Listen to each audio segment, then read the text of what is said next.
Hey guys, this is Goji73 here with a review.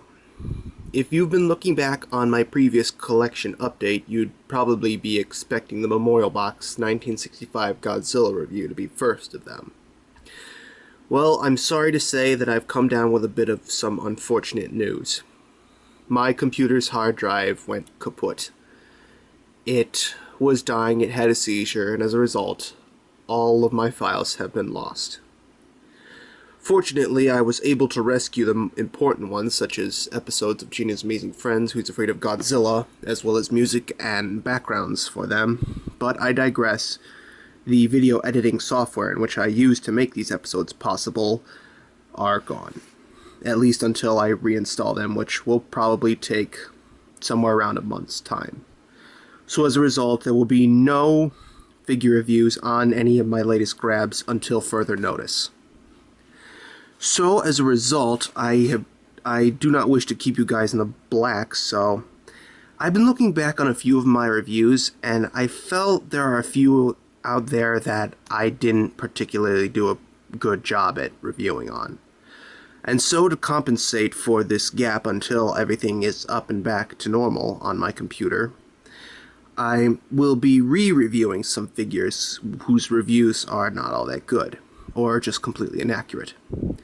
And so to start them off, here is a re-review on the monster Gardi from Ultraman Tiga. Now, looking back on his history, now Gardi was the pet of an Ultra who would be known to this day as Evil Tiga. But much like most of the Ultras in Tiga's universe, he, along with his master, would have been solidified in stone for millions of years. However, in the present, in which his episode debuts in, his master's statue is possessed by mad scientist Keigo Masaki, who merges with the statue by using Daigo's spark lens, and as a result, merges with the statue. But it inadvertently turns the statue evil into Evil Tiga. During the scuffle in which Daigo and a stray dog try to stop him, the stray dog gets electrocuted and nearly dies. As a result, Gardi takes the dog's body as a host and uses it to become Gardi, so he can confront his master in order to stop him. And so Gardi returns to the surface to try and stop Evil Tiga, but of course, being that Evil Tiga is not himself, he cannot stop himself in fighting and ultimately killing Gardi, who is trying to convince his master to stop.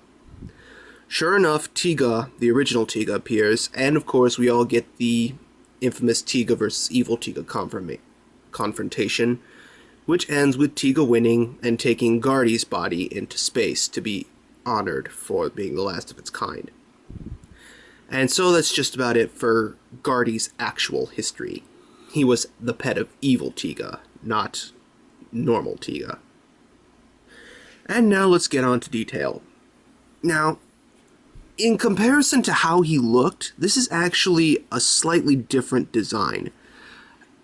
Unlike his usual appearance, Gardi's face is not this elongated.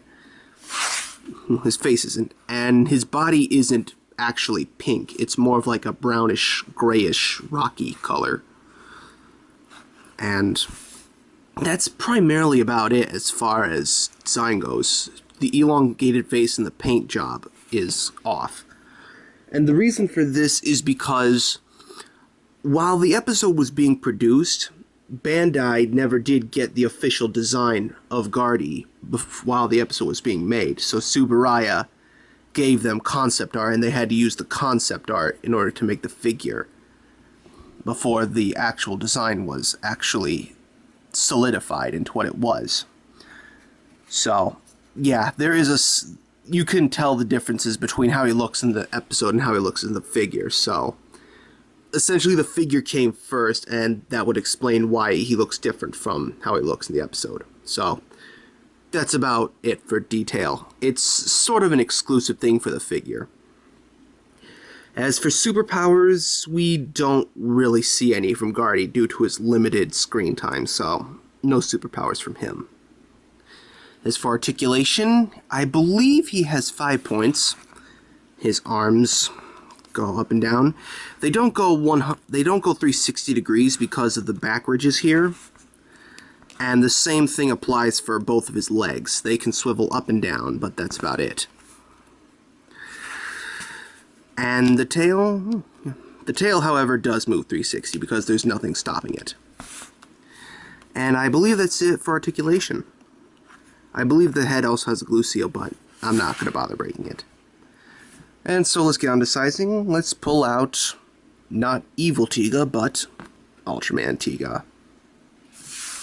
Now, because evil and normal Tiga are about the same size, I'd say this is actually pretty accurate. Gardi is pretty much on par with evil Tiga when facing off against him. So, while I'm looking at this actually does look pretty accurate to how he would have looked if he were paired up with evil Tiga. So, yeah, sizing's good here. And finally, rarity. I believe Gardi was sold in a double pack with evil Tiga, but unfortunately I don't know if this information is true or not, but considering how he is compared to most of the other Tiga figures, he is pretty rare, like about as much as Leylon's is, considering Leylon's, I believe, was also a box set figure. So yeah, rarity is considerably high. And so that's it for this re-review. History is brief, detail is exclusive since it wasn't the finalized design. Superpowers is none, articulation is basic, sizing is good, and rarity is rare. So overall, I'll give the figure 8 out of 10. I mean, like I said in design, it's exclusive, but yeah. Yeah. Typical underrated Ultra Pet. And I hope that does it. I hope this review is better, and I'll see y'all later for another re-review. Until then, later.